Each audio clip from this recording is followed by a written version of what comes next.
Ассаляму алейкум, добрый вечер. Время новостей на АТР, 20 января, 1058 день аннексии Крыма. Сегодня в выпуске. Інаугурація Трампа визвала волну протестів. Він не протягне 4 роки. Крыму исполнилось 26. Чубаров требует национальную автономию для крымских татар. Маємо перетворити Автономну Республіку Крим в Кримсько-Татарську Автономну Республіку. В деле 26 февраля много несоответствий. Привлечение к уголовной ответственности лиц, которые давали и которые брали показания.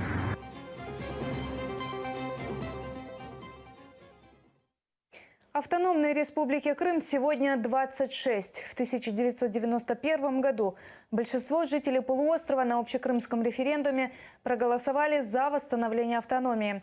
Это определило статус Крыма в составе Украины. 12 февраля 1991 года Верховная Рада УССР, учитывая волю крымчан, приняла соответствующий закон. После аннексии Крыма России в начале 2014 года этот день объявлен на полуострове праздником и назван Днем Республики Крым. Ускорить превращение оккупированного Крыма в Крымско-Татарскую республику призывает народный депутат Украины, глава Меджлиса Рифат Чубаров. Он отметил, что Москва в 90-е боялась восстановления крымско-татарской автономии до военного образца в связи с постепенным возвращением народа на свою землю. Поэтому референдум в 91 году прошел без массового участия коренного народа. З нагоди Дня автономії маємо зробити відповідні уроки з минулого. Тому я знову закликаю президента України і уряд України якомога скоріше скликати Конституційну комісію, аби розпочати роботу по внесенню змін до розділу 10 Конституції України «Автономна Республіка Крим». Маємо перетворити Автономну Республіку Крим в Кримсько-Татарську Автономну Республіку як невід'ємну складову частину України. В деле 26 февраля много противоречий. Об этом заявил адвокат Эдем Семедляев. Он рассказал, что во время заседания объявлялось множество перерывов из-за того, что показания в суде и в протоколах отличаются. Адвокаты собираются подавать очередную жалобу. Али Асанова и Мустафу Дагерменджем подозревают в участии в массовых беспорядках 26 февраля 2014 года под стенами Верховной Рады Крыма. Очень много противоречий, поэтому у нас, у адвокатов и у подсудимых очень много вопросов, как составлялись данные протоколы допроса, каким образом подписывались. И по этому поводу даже адвокаты высказывались о привлечении к уголовной ответственности лиц, которые давали и которые брали показания. В Севастополе десятки человек вышли на митинг в память об убитых в Москве журналистке Севастополя Анастасии Бабуровой и московском адвокате Станиславе Маркелове. Их застрелили 8 лет назад в столице России.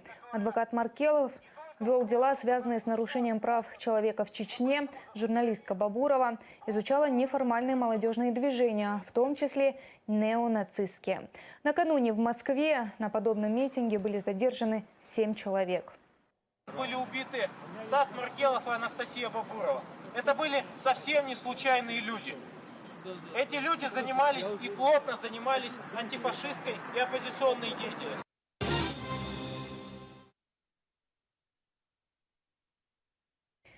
45-й президент Америки присягнет народу США. В Вашингтоне готовится к инаугурации Дональда Трампа, которая запланирована на полдень 20 января.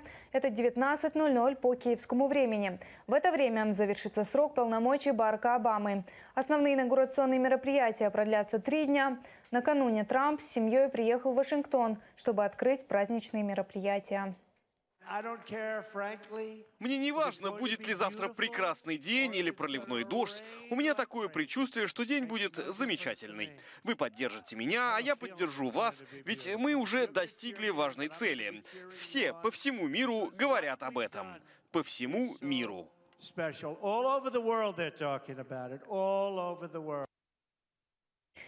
Массовые акции протеста накануне инаугурации прошли в разных уголках Америки. В Нью-Йорке противники Дональда Трампа скандировали «Мы против фашизма в Америке». Одна из групп протестующих планирует сорвать церемонию инаугурации, перекрыв дороги. Выразить свое несогласие с позицией нового президента пришли и звезды Голливуда. Роберт Де Ниро, Алек Болдуин, Шер, Джулиан Мур, Марк Руффало и кинорежиссер Майкл Мур.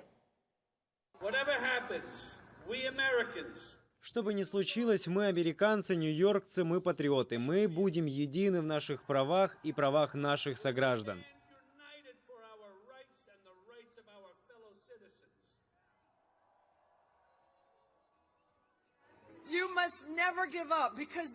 Вы никогда не должны сдаваться. Гнев поможет нам пройти через это, потому что в противном случае мы будем в печали и в депрессии.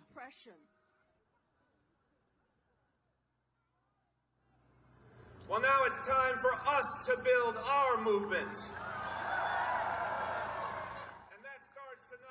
Итак, пришло время построить наше движение по всей стране. Сегодня, завтра и в ближайшие дни движение будет защищать все наши достижения и права нашего народа.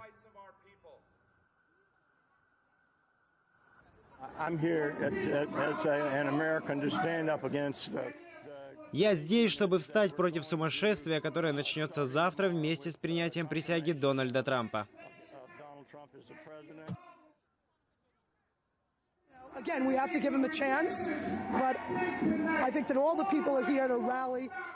Мы должны дать ему шанс. Я считаю, что люди на митинге делают много шума преждевременно. Я хочу посмотреть, что он сделает, но он должен знать, что не сможет добиться перемен, издеваясь над людьми. Изменения к лучшему должны быть для всех людей, а не только для избранных.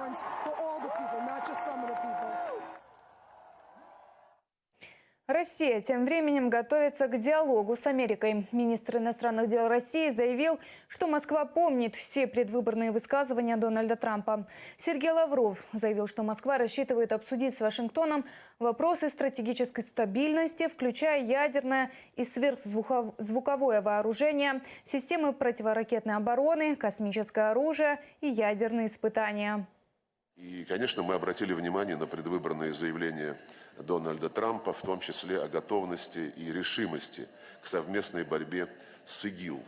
Россия, об этом неоднократно говорил президент Путин, готова пройти свою часть пути, чтобы перевести диалог с Вашингтоном в конструктивное русло, прежде всего в целях поиска эффективных ответов на вызовы терроризма и другие многочисленные вызовы современности.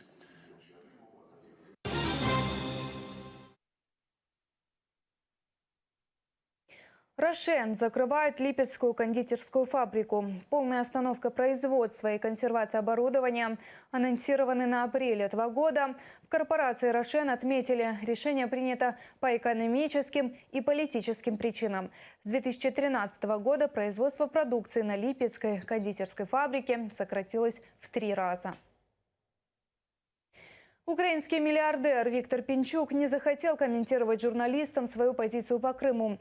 Во время украинского ланча в Давосе, где проходит Международный экономический форум, когда журналисты пытались спросить его о скандальной статье, Пинчук уходил от ответа или попросту убегал от представителей украинских СМИ. Речь идет о статье для Wall Street Journal, где он призвал Украину пойти на компромиссы с Россией и пожертвовать аннексированным Крымом. Виктор Михайлович, можно вопрос? Нет. Честно? Нет. Спасибо большое. Вы не можете Спасибо большое. рассказать о вашей статье? Все-таки это аудитория украинская.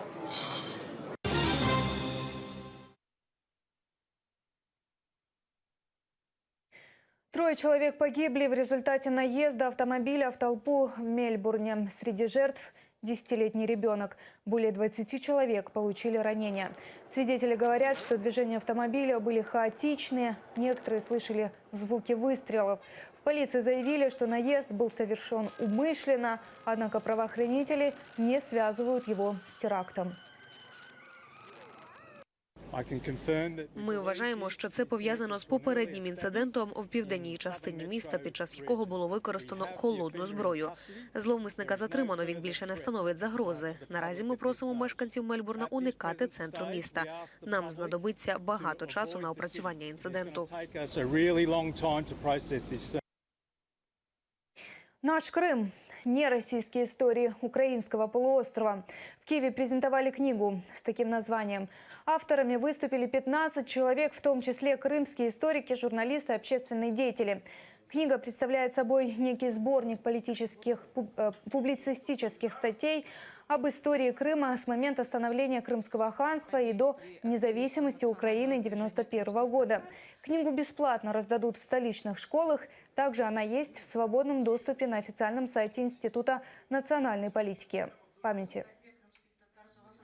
Кримсько-татарський народ зазнавав утисків під час панування Російської імперії, Радянського Союзу і зазнає зараз.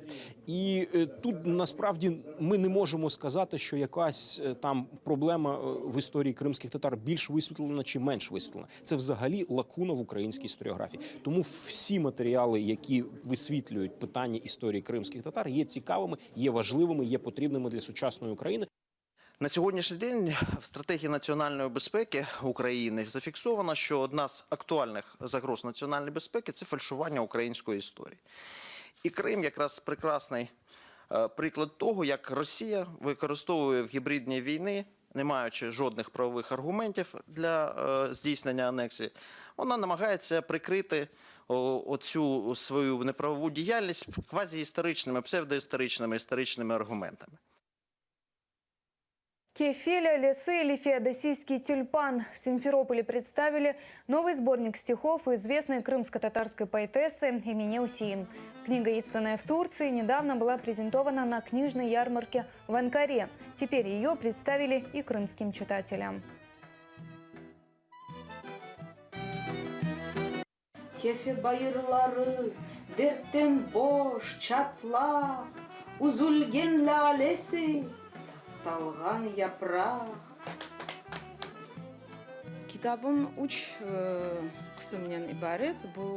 Книга разделена на 3 части. В первой – стихи про тюльпаны, стихи, написанные на божественную тематику.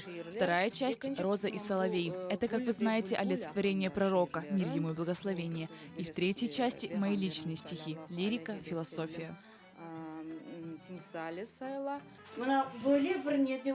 Здесь, в той форме, в какой писал Ашик Умер, пишет поэтесса Эмине Усейн. Поздравляю, успехов!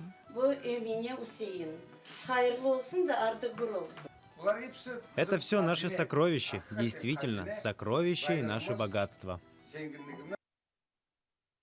Халкының бітмес чоқырағы – неисчерпаемый народный родник. В Симферополе прошел творческий вечер известной исполнительницы старинных крымско-татарских песен Афизе Касара. Кроме этого, на сцене выступили артисты ансамбля «Хырым».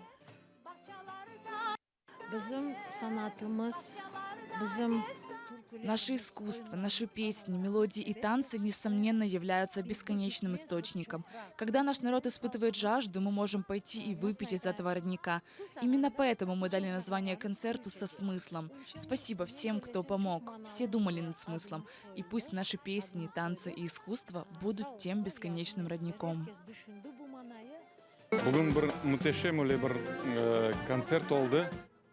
Сегодня был восхитительный концерт. Афизе Ханум Хасара на самом деле порадовала нашу общественность. Помимо того, что мы получили удовольствие от нашего народного искусства, вместе с этим она погрузила нас в глубокие размышления о чувстве Родине, о зове, о месте нашего существования и о том, кто мы есть. От этого концерта, наверное, самые положительные эмоции, положительные впечатления. Очень хочется часто бывать на таких концертах, видеть свой народ, видеть творчество наше. Ну, я просто воодушевлена. Частица Крыма в сердце Украины. В Киеве открылась выставка декоративно-прикладного искусства крымских татар. В течение года крымские мастера керамики, вышивки и филиграни вместе с учениками-переселенцами создавали работы по старинным образцам. В рамках проекта «Узоры мира» они лепили глиняную посуду, изготовляли серебряные кушаки и серьги, украшали золотыми узорами клатчи, обложки для Корана, Коран, капы и национальные костюмы. Мы хотели показать преемственность поколений, потому что этническая самоидентификация – это мощный объединяющий фактор во все времена для крымских татар. И особенно такие непростые моменты, как сегодня. год нашего напряженного труда, и мы своими руками создали частичку Крыма в сердце Украины. И мы бы хотели, чтобы в сердце каждого украинца был Крым и всегда. И только тогда мы можем все вместе победить. Пока это все. Следующий выпуск «Заман» будет через 2 часа. Хороших вам выходных. Будьте с АТР.